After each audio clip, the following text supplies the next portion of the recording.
in the Western media, the prevalent view is China managed COVID terribly. There was confusion, there was overreaction, people were oppressed, and so on. In fact, China did extremely well. While the rest of the world was paralyzed, the Chinese economy continued to function. According to the WHO, per million, China had one of the fewest deaths in the world. For most of the world, we were at home, working or pretending to work, and looking forward to the parcels that came through our doors, and opening the boxes, and sometimes forgetting what we had ordered a few days ago. But usually with delight to find that, well, these are things we wanted. Well, who made the stuff in the boxes? They're all made in China. And that was at the heart of the supply chain crisis. China was producing for the entire world during that period. And all the ships were pulled to Chinese ports. I was in logistics. And the freight rates rose steadily from 1,000 to West Coast US to Europe, 1,500, 2,000. And the ships were told, do not take on cargo. The moment you unload the containers, come back. Then when rates reached $5,000, they were told, leave the boxes there, because the cost of a box is only $2,000. The critical deficiency were ships. And of course, in other parts of the world, rates went up because the ships were no longer there. In 2002, when Omicron appeared, the Chinese were not sure what it meant, because in Hong Kong there were many deaths. It turned out later that the deaths were mostly due to Delta, not Omicron. Then the 20th Party Congress was coming up. And the 20th Party Congress in the Chinese Communist Party is as important as a paper conclave. So they had to, for their own legitimacy, make sure that when the votes were counted, the hall was full. They were able to contain Omicron in Guangzhou, Shenzhen, but in Shanghai, because the Shanghainese thought they were superior and had better methods, it got out of control. The vice premier went down, Sun Chunlan, and told the party secretary, who is now the premier of China, he said, you stop it. The Shanghainese were traumatized. For 2-3 months, they were in jail, regardless of what they were doing. You know, my Chinese friends outside Shanghai laugh at the Shanghainese. They had their comeuppance because they've always had a superior attitude towards Chinese from other parts of China. But just to give you a sense of how much China moved ahead, in 2021, China's merchandise trade surplus was $520 billion. In 2021, it went up to $670 billion. In 2022, when the rest of us thought that China was in turmoil, the merchandise trade surplus went up to $870 billion. Now, in Europe, America, Japan, the printing presses were working 24/7 to provide the money supply, which kept us all fed. And life was normal, apart from physical deprivation of movement. But the guy beavering away at the corner, he was collecting all that money. And that's why Chinese money is now flowing out to buy assets in the world. In Singapore, we got a trickle. It's causing terrible asset inflation. 3-star restaurants are booked months in advance. Golf club memberships have doubled in Sentosa. the queue for Porsches, Lamborghinis, Bentleys, Rolls Royces in the months, if you know the dealer.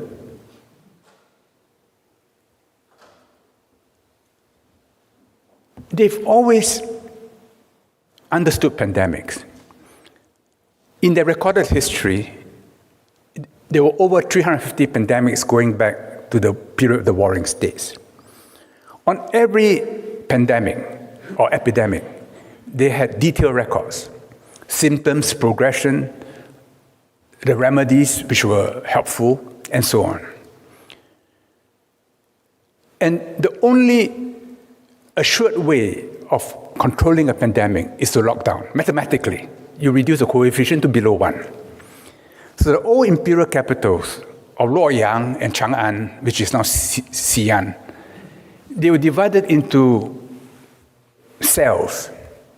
In an emergency, whether it is a threat of insurrection, an assassination attempt, fugitives to be caught, they would seal the cells. Then cell by cell, they would check.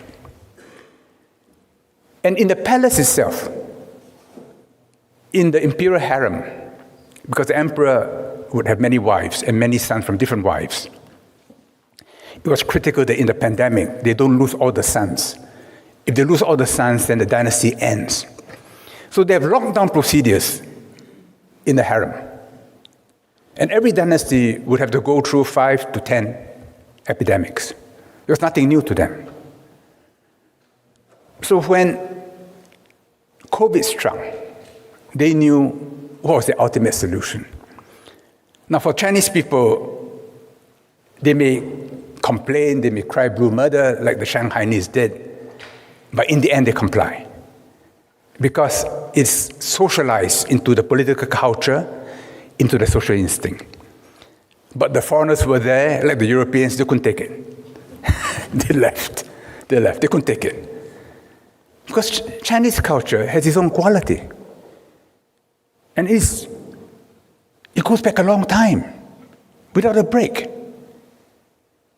When Europe was united under Rome, Republican and Imperial Rome, China was unified. But Chinese unification was based upon a historical, cultural, and philosophical inheritance which went back 2,000 years before that. Whereas when Rome was established, there was no such common philosophical basis in Europe. So you had Roman law. The first dynasty in China ruled by law. They were the legalists. It was so tough, the Chinese people couldn't take it. So after the first emperor established it by will, by force, his son could not carry on. And the next dynasty, the Han dynasty, decided you cannot use legalism to unify such a big country. You needed a moral code of conduct, which the Chinese called Li. And that while I remember reading Joseph Needham, while in China's history there was a bigger corpus of legislation than in European history, in the Chinese tradition, at the top, it is not law. It is not la legge e vigale per tutti. It is at the top. If the law results in an absurd outcome, then propriety takes over. This is Chinese thinking. Yes, never change. And even in Singapore, which is 3/4 Chinese, and we've inherited institutions from the British, people always feel that if you want to help, you can help. You should be flexible if the legal outcome is somehow perverse or not quite right. And the continuity of Chinese culture has created a larger nationality than any other by a long stretch in human history. No other nationality, no other race has as many members as Chinese people. Europe is diverse. Europe is interesting precisely because it's diverse. I was in Spain, now I'm here. Alex from Finland, I have Norwegian friends, Greek friends, Croatian friends. Europe is a collection of tribal nations. Yes, there is a common civilizational basis in Greece, Rome, and Judeo-Christianity. But the European people feel passionately their own individual identities. But for China, there's no such diversity because they had paper. They had paper as a monopoly for over 700 years. Now, paper as a form of storage, as a means to process information, is orders of magnitude greater than parchment or papyrus. So if you compare Han Dynasty records with Roman records, there's no comparison. There's no comparison. And it became the tradition in China that every dynasty will write the history of the previous dynasty. So today in China, there are 23 official dynasties. The last was of the Ming Dynasty, 1368 to 1644. The history of the Qing Dynasty, 1644 to 1911, is today being written. The exercise began in 2003 and was launched by Vice Premier Li Lanqing, whom I knew as Trade Minister. And I remember him telling the scholars, do not rush to conclusion. Do not rush to conclusion. And at that time, they were thinking of 99 volumes, with 5 volumes on the foreign missions operating in China, like the Jesuits, the MEP, and so on. Then it became 250 volumes. I think it's gone beyond that. There's more material on the Qing dynasty than on all the previous dynasties combined. Both internal records, provincial records, and foreign records. So paper enabled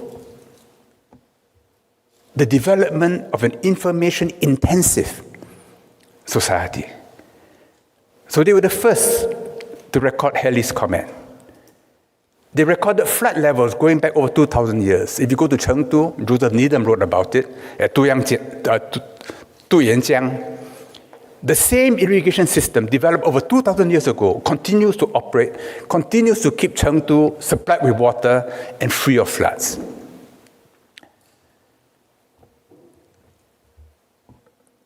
Climate records, grain. And who were the programmers of that period?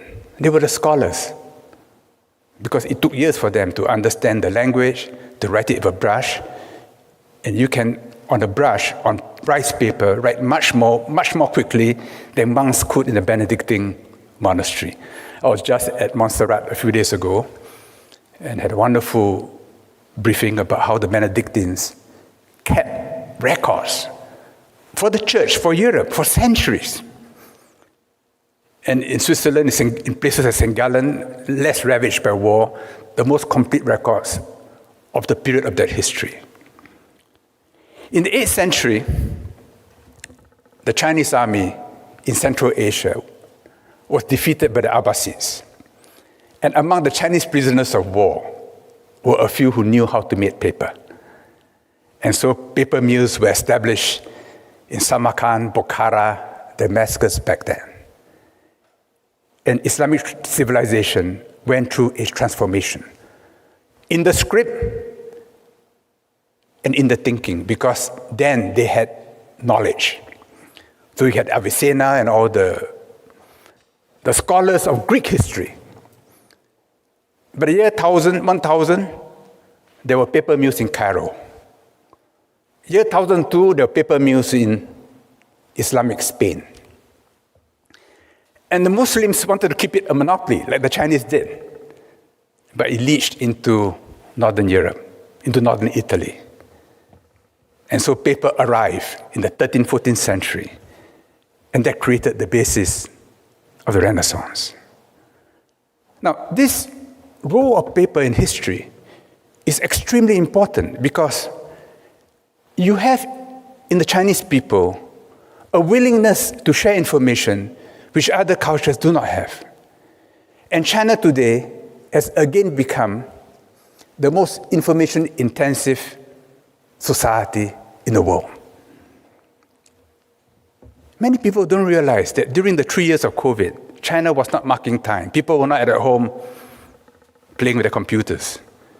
They were making things.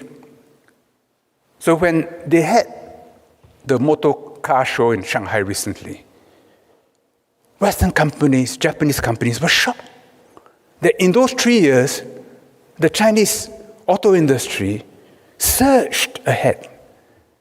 And just a few days ago, China reported that it exported more cars than Japan. It already produces more cars than anybody else by a long shot. And for electric vehicles, they are way ahead of anybody else. And it's not just the cars, but what's in the cars. You know, in the West, because of security concerns and because US intelligence agencies do not want to lose their monopoly of being able to surveil everybody, you ban Huawei, because Huawei could do the same thing. But in so doing, you have denied yourself of 5G. China today has, by the end of this year, we have 3 million base stations for 5G, all the way to the base camp of Mount Everest, which means that the average Chinese has much more bandwidth than the average American or European or Singaporean. And when you have bandwidth, there are products and services which young people can develop and experiment with, which others elsewhere could not. And this year, China will account for 35% of global growth. They talk about 5% growth. Economists say maybe 6%. Well, that might be too optimistic, but China will grow at more than 5% this year, and probably faster next year. And unlike in the advanced economies, where all that money printed is causing inflation to go up, in China, interest rates are trending down. Now, the other, in my view, I'm not a scholar, but just my observation, reason why Chinese civilization has such a deep continuity is because of the writing system. It is pictographic or ideographic and not alphabetic. If it's alphabetic, the words change with pronunciation, which changes naturally. But in a pictographic system, the value of the character doesn't change. So if we present a European high school student with something written somewhere in Europe 2,000 years ago, he can read it. You have to attend university to read it. A high school Chinese student can read what was written 2,000 years ago. And after a day explaining the phrases, the context, he can at least read it and begin to understand its meaning. And for a population twice that of Europe, there's only one literature. There's only one set of heroes, one mythology. Whereas in Europe, from the north to the south, from the east to the west, it is diverse. So each has its own nature. Each makes its own contribution to human civilization. The idea that the country is a large family is in the Chinese DNA. The country is described as a quatia, a country family. And therefore, it needs a pater familias. It requires moral leadership. So in China today, when Xi Jinping or Chinese leaders make speeches, they are boring because they're all moral disquisitions. And you have to make references to the past, to precedents. And the information is in the nuance. I tell Alex, it's like reading paper encyclicals. There's a strange parallel between the Catholic Church and China, you know, because both have long continuity, both requires detailed record keeping. One has a priesthood, the other has a communist priesthood. Both govern on the basis of moral assertions.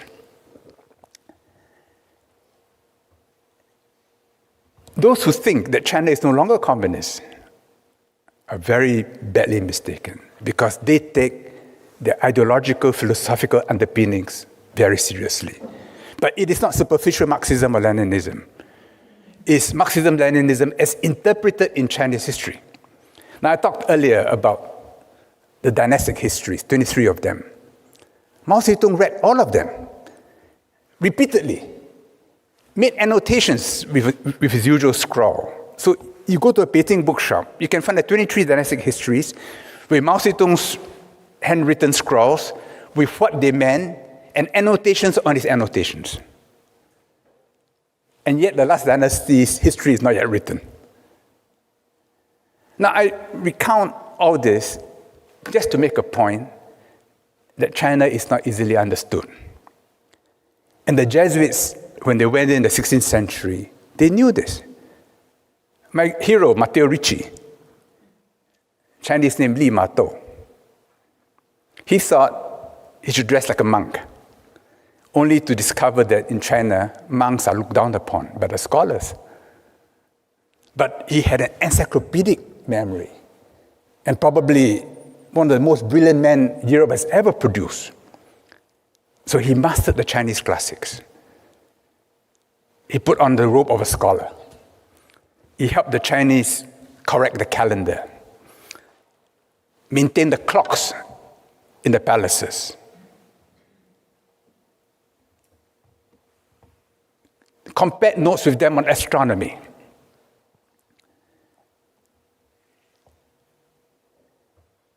At that time, the Jesuits knew that in order to persuade China, to convince them, they had to go into the depths of Chinese philosophy. So just the translation of Deus into Chinese was very difficult, because China had no equivalent concept of an intervening God.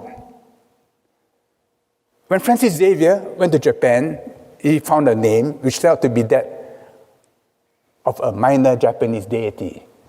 So that wouldn't do. Matteo Ricci thought deeply. The Chinese have the concept of heaven. It's really a monotheistic idea because there's only one heaven and there's only one humanity. And the emperor is the son of heaven, Tianzi. And he governs on the basis of a mandate of heaven, Tianming. And Matteo Ricci's translation of God was the Lord of Heaven, Tianzu. Until today, the translation of the Catholic religion into Chinese is the religion of the Lord of Heaven, Tianzu Jiao. A Harvard scholar, an Orthodox Jew, showed me the catechism books produced by the Jesuits in the 16th, 17th century. They showed Jesus and Mary and the apostles as Chinese. As Chinese, because, well, you're not going to impress the Chinese people about ideas of God if they look like foreigners with big noses and different colored hair and so on. In the 19th century, when the missionaries had guns and gunboats, Jesus and Mary became European with blue eyes and blonde hair.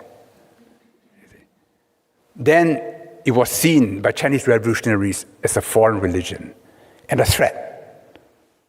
I mean, when Cortez went to Tenochtitlan, his advantage was the Aztecs had a myth that God would come from overseas and would be white. So once your God is a foreigner, the conquest is complete. And therefore, an essential part of the Chinese Revolution was the rejection of Christianity as a foreign religion. And the Chinese have repeatedly said that Christianity has to be Sinicized. The way Buddhism, after many centuries, was thoroughly Sinicized in China, to a point where even though Chinese people intellectually know that Buddhism came from China, they think of Buddha and the Bodhisattva Kuan Yin as Chinese, with whom they have a personal connection.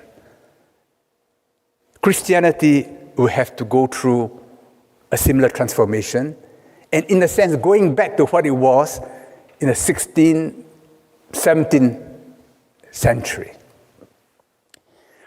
Pope Francis has no problem with that. Because when he was in Mexico, at the shrine of Our Lady of Guadalupe, and my wife had a miraculous cure which we attribute to the Virgin of Guadalupe. She had a terrible cancer, and they thought she was going to die. But after we prayed there, we went back, the next MRI showed that the tumor completely disappeared, and it was on the feast day of the Nativity of Our Lady. But that's an aside. Pope Francis said that Mother Mary had apparitions throughout the world, hundreds of them. But in only one apparition did she leave behind her image, and that was in Guadalupe. And that was of her as a mestiza. And when the Pope went to visit a Rohingya camp in Bangladesh, at Cox's Bazar, to comfort them, he said, God is Rohingya. When I addressed alumni of Peking University in Singapore at the 100th anniversary of the May 4th movement, I said, God is Chinese. Now, there was a stir in the audience. It is nothing new. The Jesuits understood this from the beginning, that in order to persuade, in order to attract, you must insert, you must inculturate. And only when you do that, when you're interested in me, I like you, because you're interested in me. If you're not interested in me, and all you want is to proselytize, I'm not interested in you. But if you're interested in me, my fears, my hopes, I find you very attractive. And that begins the process of persuasion, a chemistry. Between Europe and China, there was such a chemistry. But during the period of Western ascendancy, there was no longer any need for a chemistry because the interaction was by force. You're losing that force. But you continue to have many things to impart to the rest of the world. And it must be done not by proselytizing, but by being attractive. And you become attractive by being interested in others. And when you are, a process begins.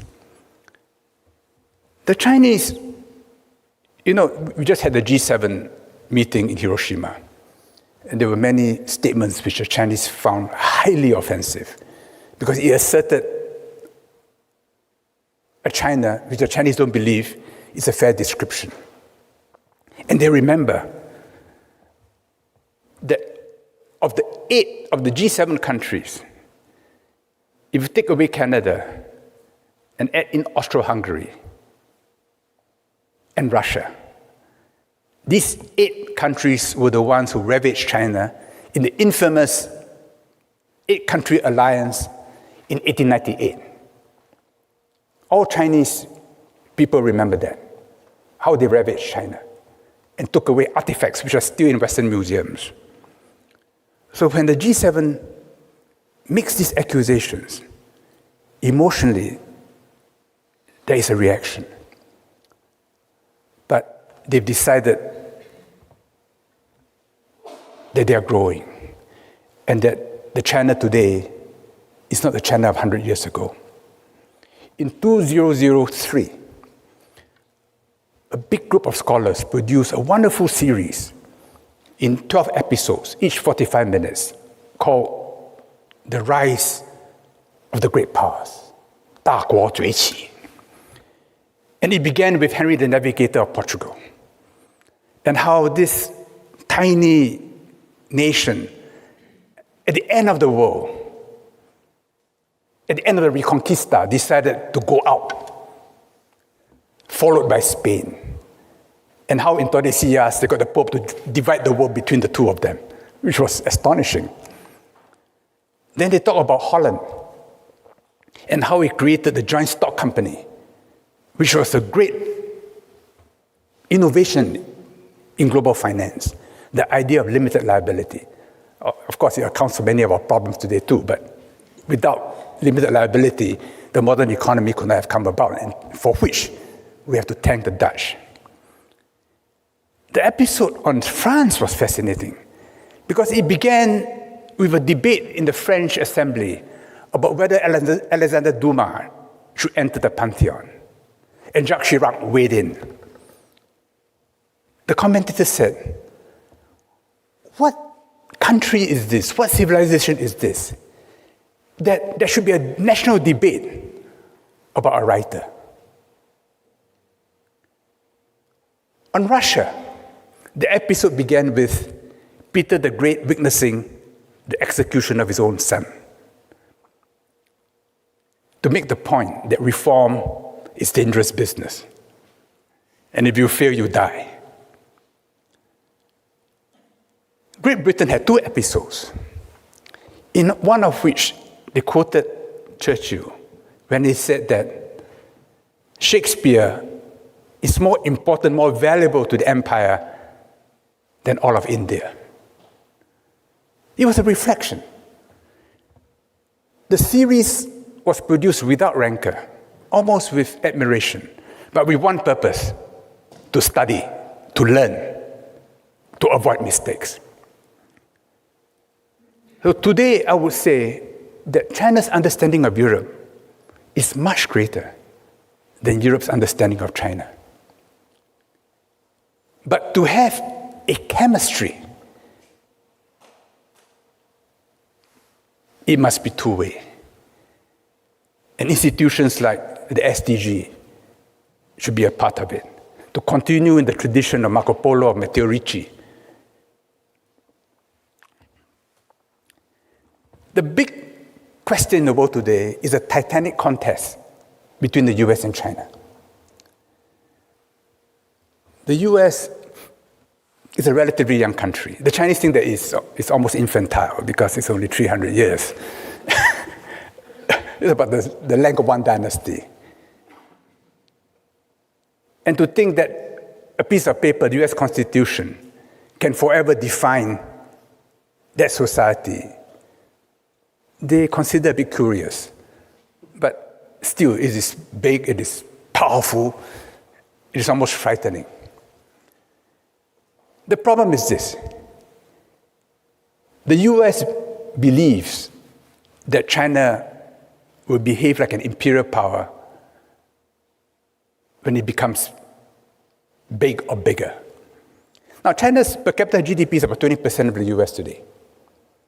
Now, it's not inconceivable that the per capita income in China reaches half that of the US, because the Chinese are hardworking people, strong families, high savers, passionate about education. If China achieves half the per capita of the US, China's GDP will be that of the US and the EU combined. Now, if you're in business, we say, oh, yeah, this is very important information, because it means that wherever you are, your biggest market, your biggest threat, your biggest opportunity will be China. And if that's the case, you better make sure that all your key people understand China. If not for offensive purposes, at least for defensive purposes. And it is on the cards. We may be, let's say, by 2050, 2060, 2070, we can be out by 10, 20 years. But without nuclear war, it's unstoppable. So this is the future we're talking about. And by 2050, given demographic trends,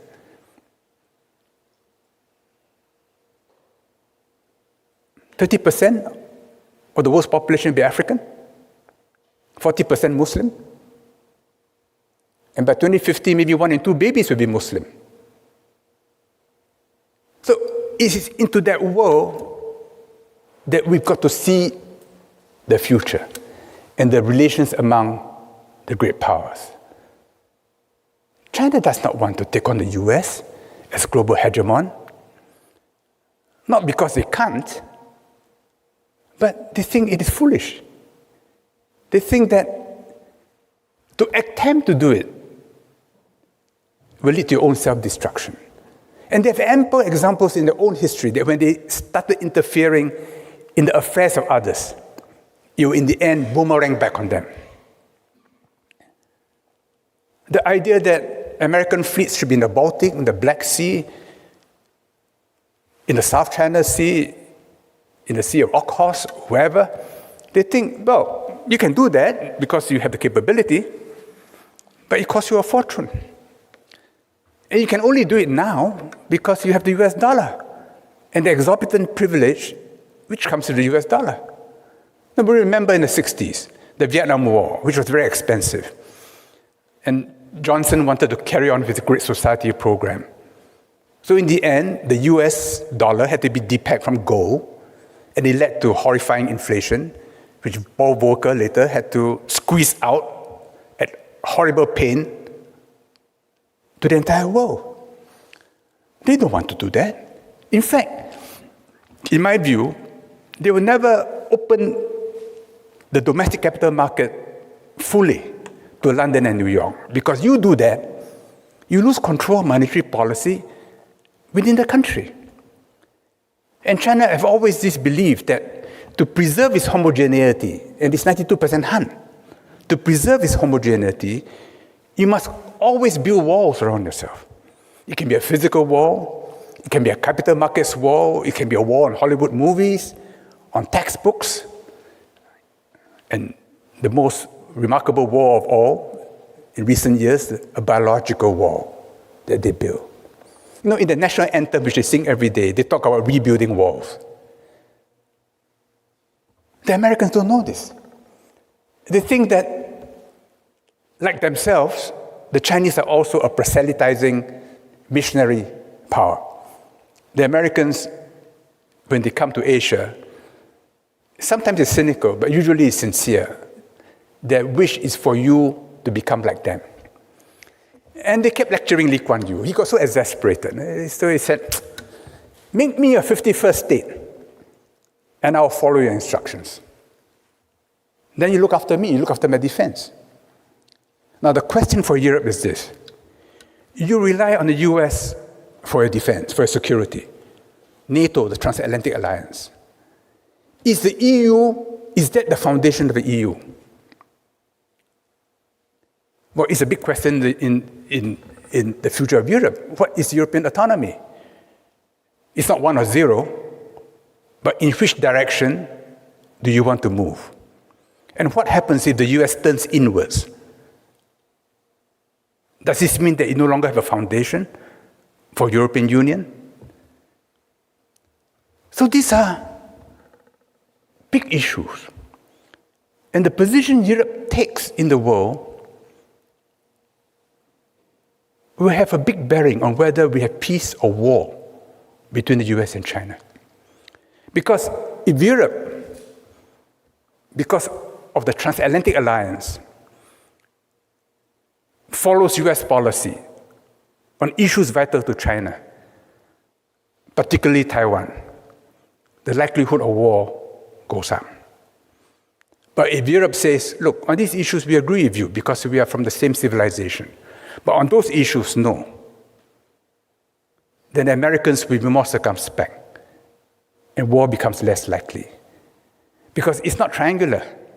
It is bipolar with Europe somewhere at the fulcrum. And it can lean a little more to one side or the other and maintain stability. And if Europe does that, the transition to a multipolar world will be a much smoother one. But to do that, you need knowledge. It cannot be just the result of domestic electoral necessities. It cannot be the whim of political leaders who have no sense of history and little understanding of it.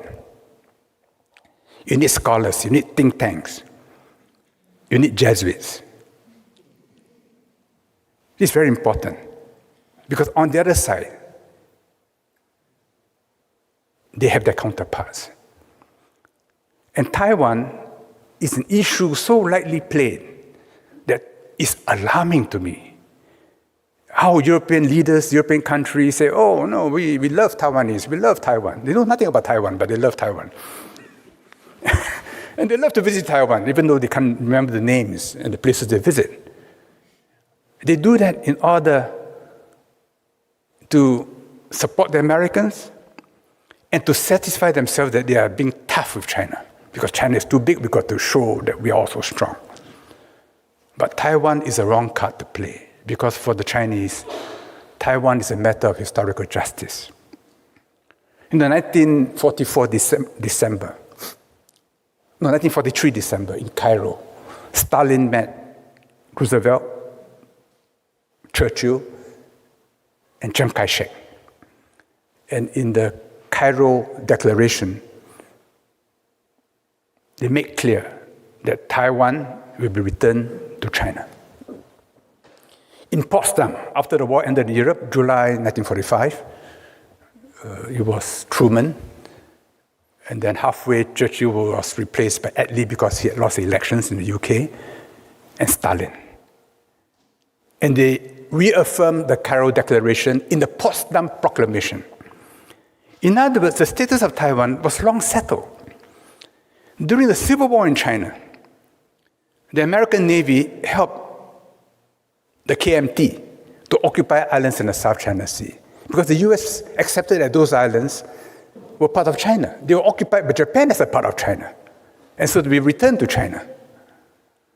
But now, because China is a preoccupation, many issues are being revisited, despite the history. But for the Chinese, Taiwan was lost because their fleet was sunk by Japan in 1994. And there was a humiliating peace agreement called the Treaty of Shimonoseki that year, leading to Japan taking over Taiwan and ruling it for 50 years. For China,